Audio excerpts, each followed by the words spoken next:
বন্ধুরা, আজ বেরিয়ে পড়েছি আমার ট্রাভেল ব্লগের প্রথম বিদেশ সফরে। অনেকের মুখে শুনেছি, অনেক জায়গায় পড়েছি যে ভারতের থেকে অনেক বেশি খরচ সাপেক্ষ দেশ নেপাল।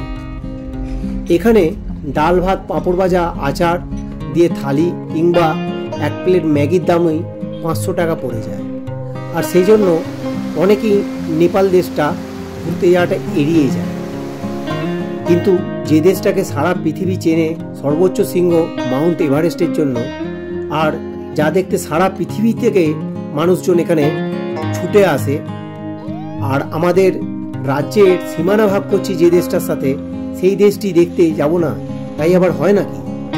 তাই বেরিয়ে পড়লাম নেপালের উদ্দেশ্যে, আর আপনাদের সামনে তুলে ধরব এই ভ্রমণের সমস্ত বিবরণ, আর চেষ্টা করব সবচেয়ে কম খরচে কিভাবে এই অপূর্ব সুন্দর দেশটাকে ঘুরে দেখা যায় তার একটা স্বচ্ছ ধারণা তুলে ধরতে।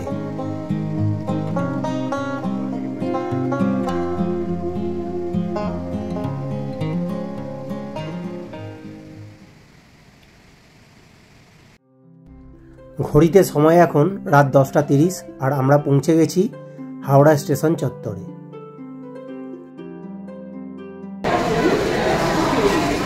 রাত 11টা, রক্সল এক্সপ্রেস সব ওঠার জন্য প্রস্তুত হচ্ছে। এই যে উঠে পড়ছি এবারে আমরা আমাদের কামরায়। যা গরম বাইরে, এখন এই এসিতে এসি চালু হয়ে গেছে, যাই এসিতে গিয়ে একটু আরাম করি। নিয়েও গেছে রাত্রি 11টা, ঠিক 11টার সময় ট্রেন ছেড়ে দেবে। হাওড়ার কাছের ছেড়ে এগিয়ে চলে যাওয়ার ট্রেন। একদম নতুনের মতনই পরিষ্কার কম্বল, দুটি চাদর আর বালিশ, টাওয়াল সব কিছুই দিয়েছে এসে এই থিয়েটার কামরাতে।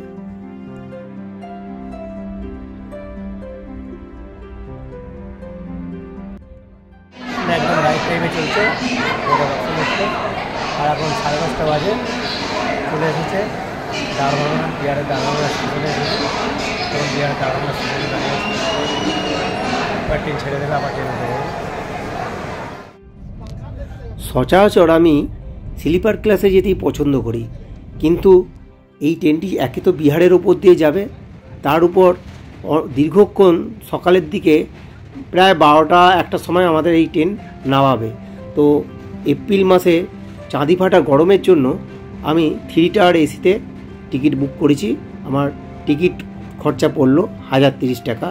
আর এটা যদি 2 টায়ার এসিতে করতাম তো টিকিট খরচা পড়তো 1470 টাকা। আর স্লিপারে এই টিকিটের খরচা ছিল 380 টাকা। আপনি এই গরমকালটা বাদ দিয়ে অন্য যে কোনো সিজনে গেলে স্লিপারেই ভ্রমণ করতে পারতেন, আমিও তাই করতাম। খরচটা বাঁচা, তাতে কিছুটা বাঁচত। এই হাওড়া রক্সল এক্সপ্রেস সপ্তাহে মাত্র 2 দিন চলে, বুধবার এবং শুক্রবার।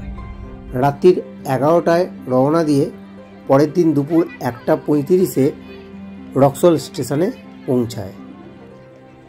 প্রায় 14.5 ঘন্টার জার্নি করতে হয়।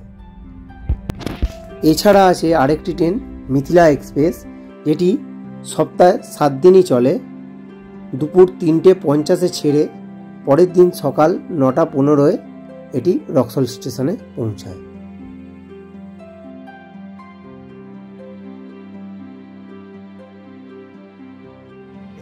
রক্সল জংশনে এই যে ভারতীয় রেল তার ঐতিহ্য বজায় রেখে শেষ পর্যন্ত মোটামুটি 1.5 ঘন্টা লেটে 2:15-এ আমাদেরকে রক্সল স্টেশনে ফাইনালি নামিয়ে দিয়েছে।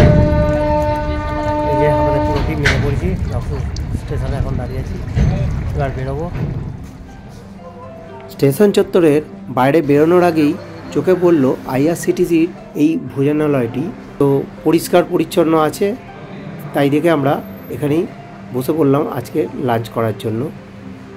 এই মেনু কার্ড দেখে আমরা অর্ডার দিয়ে দিয়েছি ডিম কারি আর ভাতের। কিচেনে আমাদের জন্য গরমা গরম রান্না বসিয়েছে সবে। ওরে বাপরে, রান্না হচ্ছে। একটা টেবিলে আমরা 5 জনই বসে পড়েছি।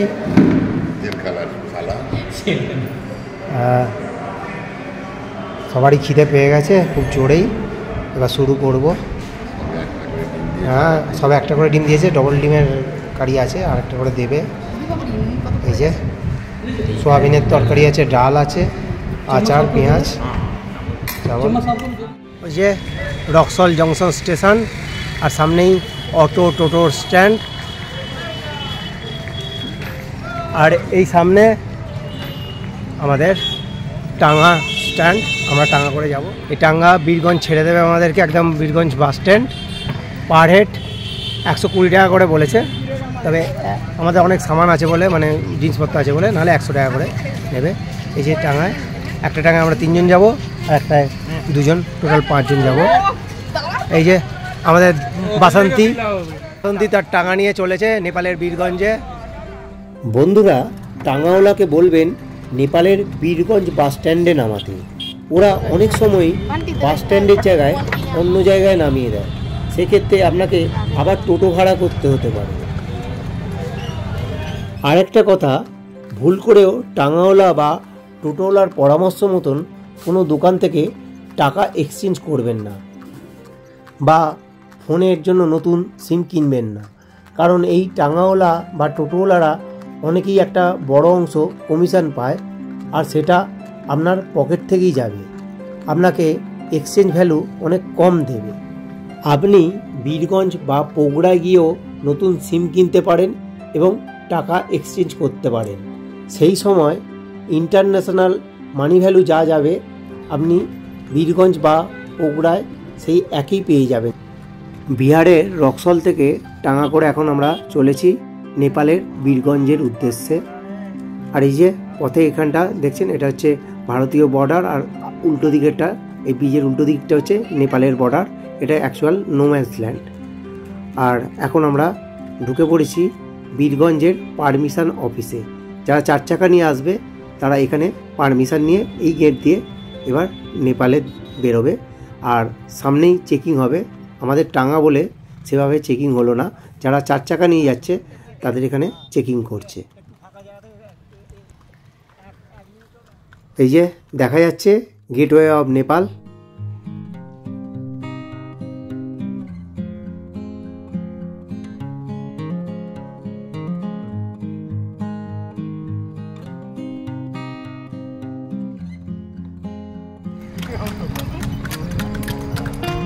বীরগঞ্জ বাস স্ট্যান্ডের কাছেই এই ফোনের দোকানটিতেই আমরা টাকা এক্সচেঞ্জও করে নিলাম, আর সেই সঙ্গে নতুন সিম, যেহেতু নেপালে ঢুকে পড়েছি তাই আর ভারতীয় সিম চলবে না, ভারতীয় সিম খুলে নেপালের সিম এনসেল লাগালাম। রাস্তা দিয়ে এলাম, এসে এবার এই ঢুকবো। এই হচ্ছে বীরগঞ্জ বাস স্ট্যান্ড। সব বাস দাঁড়িয়ে রয়েছে বীরগঞ্জ থেকে পোগড়া, কাঠমান্ডু, যেখানে যেতে চাইবে সেখানকারই কাঁকড়া ভিটা সমস্ত জায়গার বাস দাঁড়িয়ে আছে।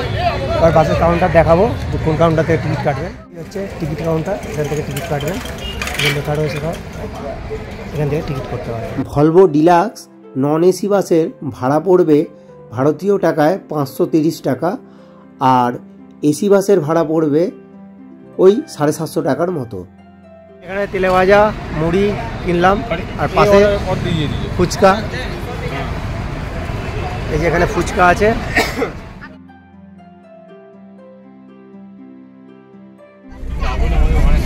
বাস ছাড়তেই সবাই আনন্দে মেতেছে, গান গাইছে। এই হচ্ছে আমাদের এসি।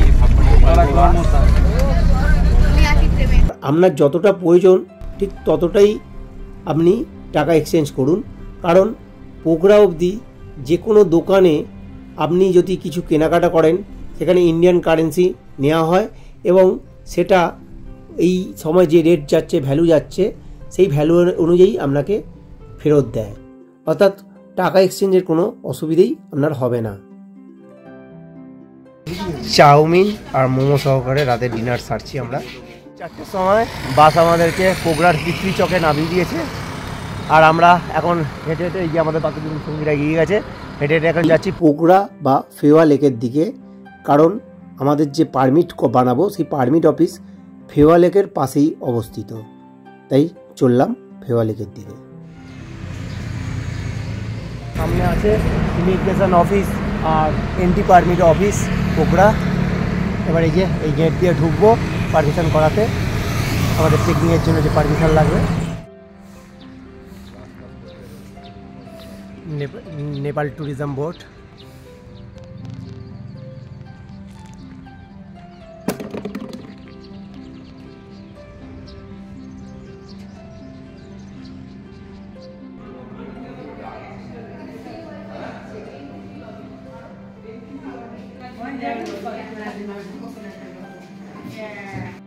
হয়ে আছে, টাকা খালি দেবো।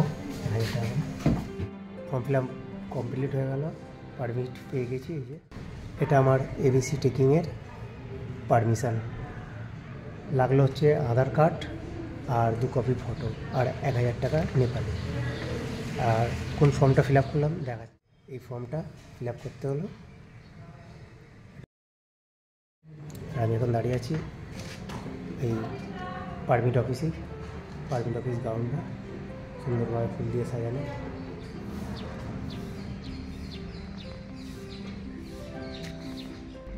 ওপরে প্যারাগ্লাইডিংয়ের মতন যে দৃশ্যটা দেখা যাচ্ছে ওটা হচ্ছে আল্ট্রালাইট ফ্লাইট। এখানে পোগরাতে এটা খুবই সচল।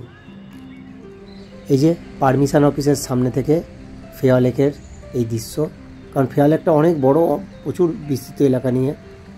আর এই জায়গাটা হচ্ছে পারমিশন এলাকা, যে পারমিট নিয়েছি সেই পারমিট এলাকাতে। 300 টাকা আছে। আমি পোগরায় খাচ্ছি, এটা হচ্ছে লাঞ্চ হচ্ছে। করতে বসেছি, চলো বাগলুং বাস স্ট্যান্ড। আর এখান থেকে খাচ্ছে খান্দুকের বাস। এটা হচ্ছে খান্দুকের বাস, 500 টাকা করে ভাড়া। আমরা এটা চাপবো, এবার রওনা দেবো খান্দুকের উদ্দেশ্যে। এই বাগলুং বাস স্ট্যান্ড, আমাদের খান্দুক যাওয়ার বাস। আর এই উল্টো দিকেই গেস্ট হাউস, বেশিরভাগ গেস্ট হাউস। এই গেস্ট হাউসেই আমি এই সিরে ব্লু কালারের গেস্ট হাউস, ওখানে লাঞ্চ সারলাম। পারমিশন অফিস থেকে বেরিয়ে একটি ট্যাক্সি কিংবা শেয়ার গাড়িতে করে আপনাকে চলে আসতে হবে এই বাগলুং বাস স্ট্যান্ডে। আর ভাড়া পড়বে জনপ্রতি 100 টাকার মতন। যাওয়ার পথে পড়েছে নয়াপুর মার্কেট এলাকা, বাস দাঁড় করিয়ে দিয়েছে। আমরাও সব নেবে বাজারে একটু সার্ভে করছি, কিরকম কী রেট যাচ্ছে, কী খাবার পাওয়া যাচ্ছে, কিরকম জামা কাপড় আছে, প্রচুর দোকান আছে একদম।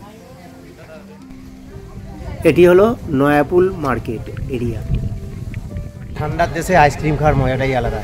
এই যে আবার ওপরে বাটারস্কচ আর নিচে চকলেট, তো আইসক্রিম খাচ্ছি মজা করে ঠান্ডা ঠান্ডা ওয়েদারে। ওই যে দূরে দেখা যাচ্ছে নয়াপুল, নয়াপুলের নামে এই নয়াপুল বাজার এলাকা।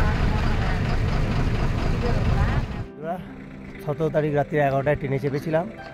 প্রায় 41 ঘন্টা জার্নি করে অবশেষে এসে পৌঁছে গেছি ঘান্দুক।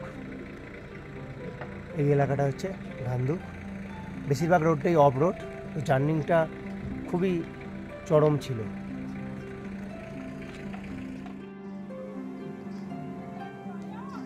আমাদের হোটেল ডান্ডা গাউন হোটেল অ্যান্ড রেস্টুরেন্ট।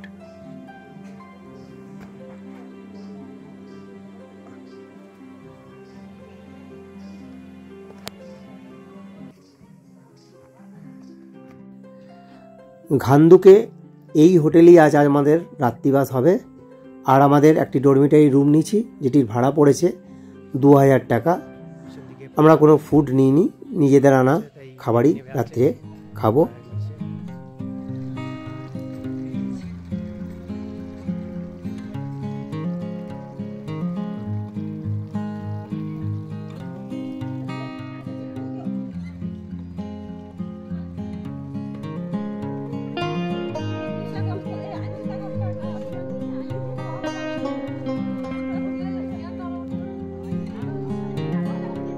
আর কাল সকাল থেকে শুরু হবে এখান থেকেই আমাদের এবিসির উদ্দেশ্যে পদযাত্রা।